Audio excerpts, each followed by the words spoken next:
December, the last meeting of the year. If everybody would stand and please join me in saying the Pledge of Allegiance. To the flag of the United States of America and to the republic for which it stands, one nation, under God, indivisible, with liberty and justice for all. Okay, we have a little change in the agenda.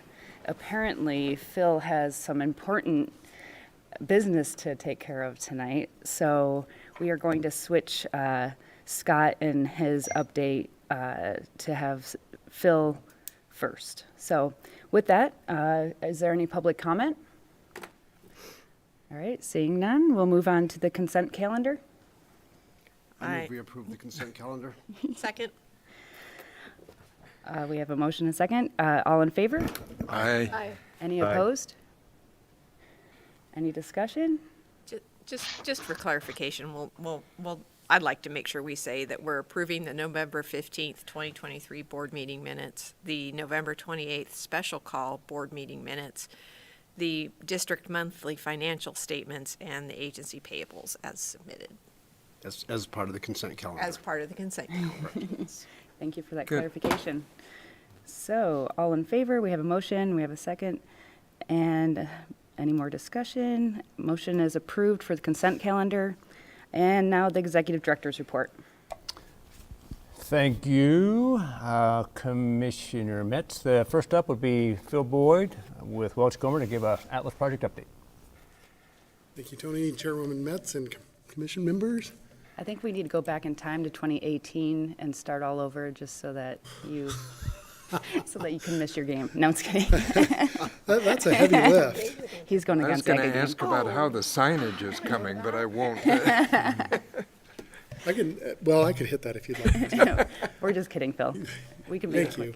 It's a brief presentation tonight. I'll talk about the PUD Amendment number 4 and the reasons that we're headed to that. That'll go on the January City Planning Commission.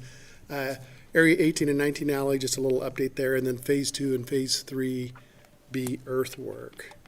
The PUD amendment, so the board recalls that the entire subdivision has a PUD associated with it. It had a set of design standards. We've amended it 3 times for a variety of reasons. We're now amending it again, or proposing to amend Excuse it. me, Phil. Are you? Oh, it's not projecting. Oh, There we are. Okay. thank you, Jeff. Thanks. Thank you. It's here. And the areas that are being amended are up here in the SMOC development. So this is areas 14 and 15, 18 and 19, and down here in area 13, 5A, and this part of area 4. And so just to refresh the board's memory, a PUD amendment allows us, we go to the city and say, can we have a deviation from your standard code? So it might be a setback, it might be height, it might be parking, and all of those are actually in this amendment. These are excerpts from the PUD amendment, and it's not anticipated that you would read these, but I just wanted to show them up here and briefly describe them. In areas 18 and 19, which is up at the top here, we're actually changing the building setbacks in that area, allowing rear-loaded townhomes, modifying some alley-related language in there, because the board might remember that originally that was supposed to be townhomes up in there, and when SMOC came in, they proposed using twin homes or duplexes that are alley-loaded, so we had to modify the design standards. In areas 9 and 16, down in this area, it's modifying the setback to go to 6 feet from 5 feet, from 6 feet to 5 feet.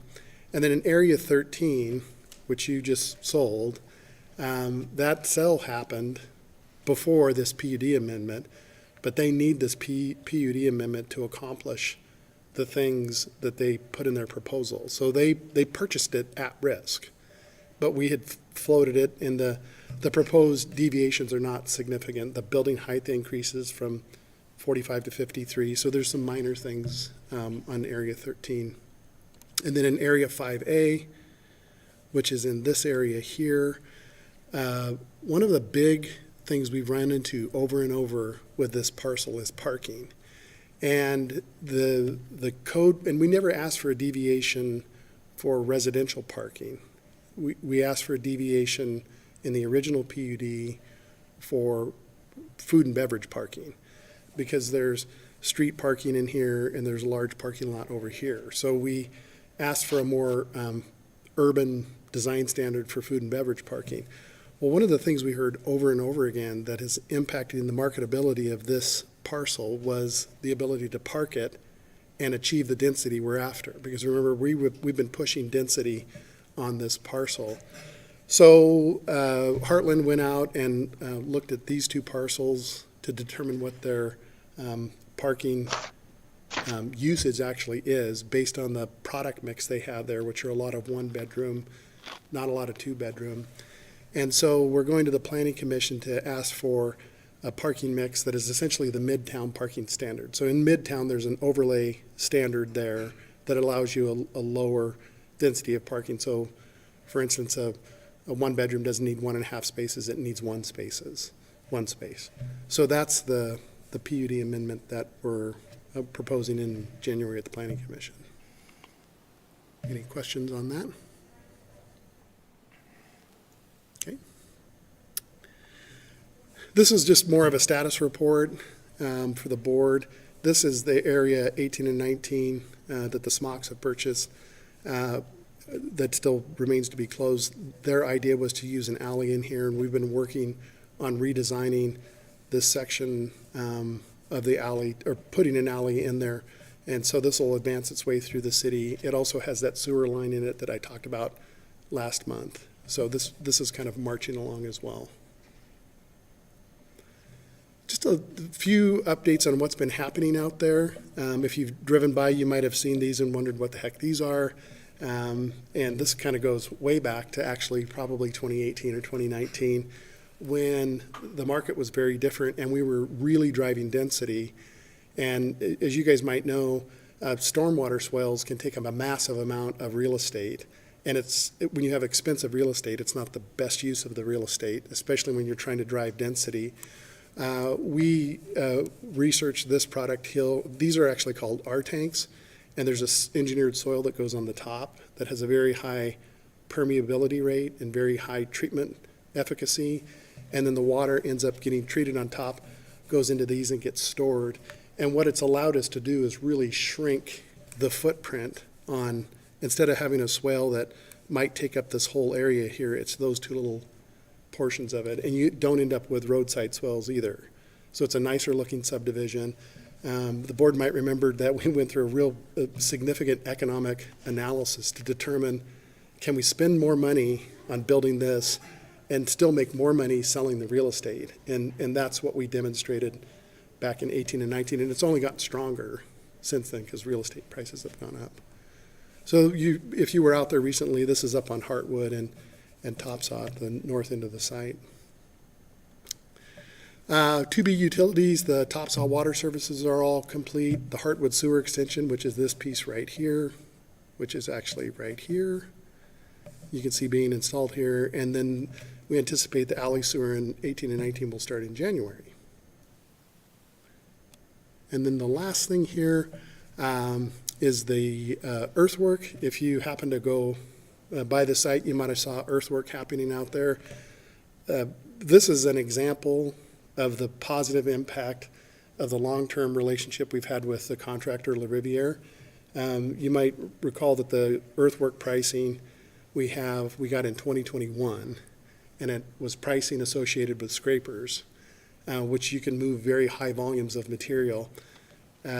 We've been needing to move material in here, but it was oversaturated. It dried out over the summer, and now it's still a little bit oversaturated, and you can't really use scrapers to do it, but you can use articulated trucks and excavators, which costs more. But we told La Riviere, you can do it as long as we don't have to pay more. Otherwise, we'll wait till next year. Well, they are motivated because they can keep their crews working through the winter and during this weather window that's happening right now. So we're moving about 4,000 or 5,000 yards a day if you go out there and see, trying to get the material we can get structurally placed and the unsuitable material sorted out. So this is another positive thing happening out there. Phil, where are you moving that to? The structural soils, are getting moved into the bottom of the hole where and it's getting piled up. The unsuitable, we're kind of leaving in place and working around it, pending some ideas that we have on where we might borrow structural soils from existing city property. And Tony's been working with Troy, and we've been working with the city departments on some ideas.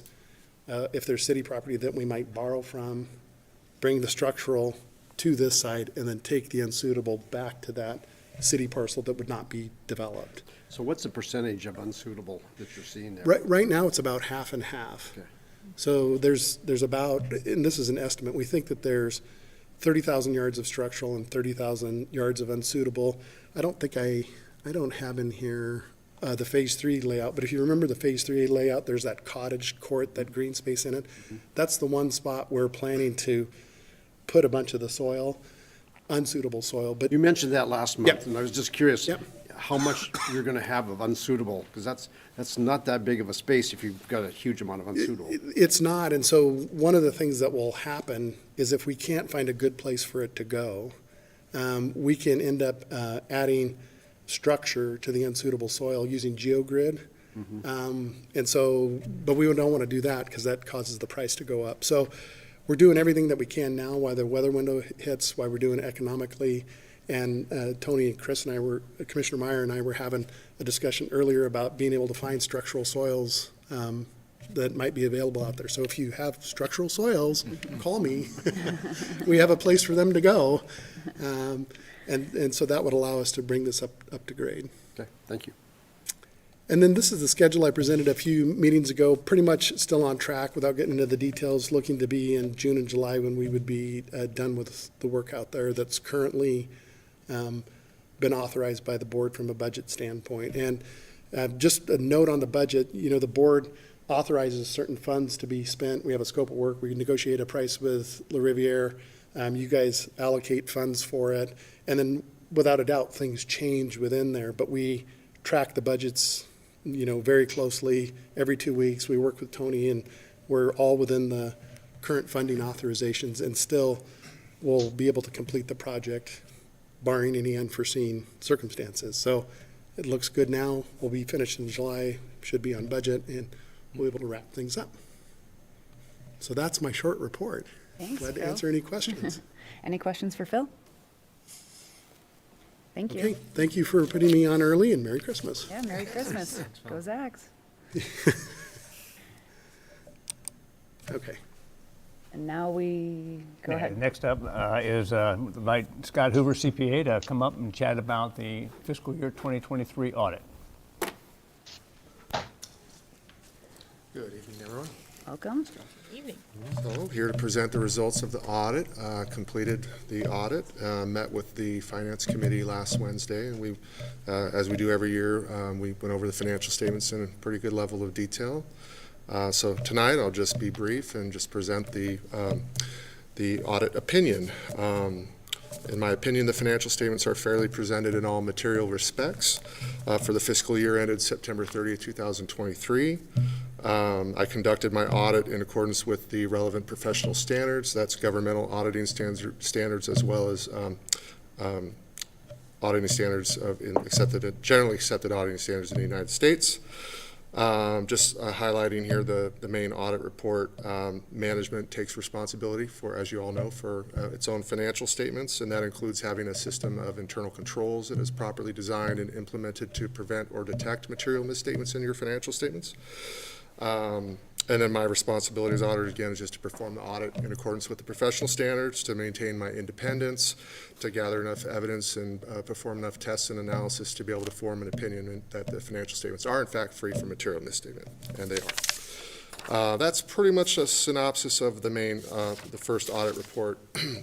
Again, that report covers the actual financial statements, the numbers, the presentation, and the disclosures in the financial statements. And then there's a second audit report required in a governmental audit. It's a mouthful. We call it the Report on Internal Controls over Financial Reporting and on Compliance and Other Matters based on an audit performed in accordance with governmental auditing standards. In summary, this report just requires that in doing my regular audit, I'm required to update and document my understanding of the key controls with respect to the agency that are in place. And if, in doing that, I become aware of what are defined in this report as either a significant deficiency in internal controls or worse, a material weakness in internal controls, we call them a finding, then I would be required to bring those to your attention with a finding in this second report. I'm pleased to inform you that I did not have any reportable findings or reportable deficiencies in the system of internal controls. However, I'm not opining on the system, on any internal controls. It's kind of confusing, but so all you, best you could hope for, a clean audit, and I appreciate you guys as a client. So, any questions for you guys? Questions for Scott? Any comments? None for Scott. Any additional comments from the Finance Committee? No, we had a very thorough meeting, and you guys can talk to it also with Scott, and he went through it pretty detailed, and it's always a great report to have him kind of go through almost page by page. And great report, everything's in perfect condition, so as a board, it's always nice to have that. Yeah, I we would spent about an hour going through things. Yeah. So. Yeah, so I want to thank Scott for you for your time and your commitment to understanding the craziness that sometimes can be Ignite Financials with all the construction and progress we have. I also want to say thank you to Tony and our accounting team. What's her name again? Sorry. Gorley and Leslie Associates. Gore. Gorley and Associates, as well as Welsh Comer for helping out with keeping a lot of these records in excellent condition so they can be well audited and following the controls along the way. So it takes a village to make it happen, but thank you to Scott and Tony and Gorley and Associates and Welsh Comer. It's much appreciated that we got good people watching the numbers. Thank you. Well, I'd like to thank the Finance Committee too for supporting all of them in that. It's nice to sit here and just have the confidence that things are well overseen by the Finance Committee. Thank you. So, thank you, Scott. Do we have a motion? Yeah, for the I'd like board to make a accept the motion audit. that we accept the audit report as presented. I'd second that. We have a motion and a second. All in favor? Aye. Aye. Any opposed? Any further discussion? All right, motion passes. Thank you, Scott. You guys, Merry Christmas. Thank you, Scott. Merry Thanks, Scott. Christmas. That's all I have for my report. Thanks, Tony. All right, now for board commissioner comments. I have one. Welcome Chris Meyer to the commission. Yeah. Thank you very much, Commissioner Metz. Thank you Appreciate it. for- It's an honor to be here. Thank you for joining us. Any other board commissioner comments? And we have Jim on the line too, if we, Merry Christmas, everybody. oh, and we cannot hear him. Okay. Can't hear you, Jim. Uh-oh, you can't hear me? Nope, No, No. can read Oh, your well. lips though. I think he was just Thank saying you. thank you and happy holidays. Yeah, okay. That's what he said. Yeah, I could read lips. Well, I will say I'm glad that Phil addressed what was happening with the Area 3 piece, because I drive by it every morning. I'm wondering, what are these Oh. trucks doing full of dirt and I where are was they wondering the going? same thing, So it yeah. was, I appreciated that. Before I had to ask the question, he answered it. All right, do we have a motion to adjourn? So moved. Second? All right, all in favor? Aye. Aye. Any opposed? We are adjourned. Thank you all. Happy holidays. Yeah. Yeah.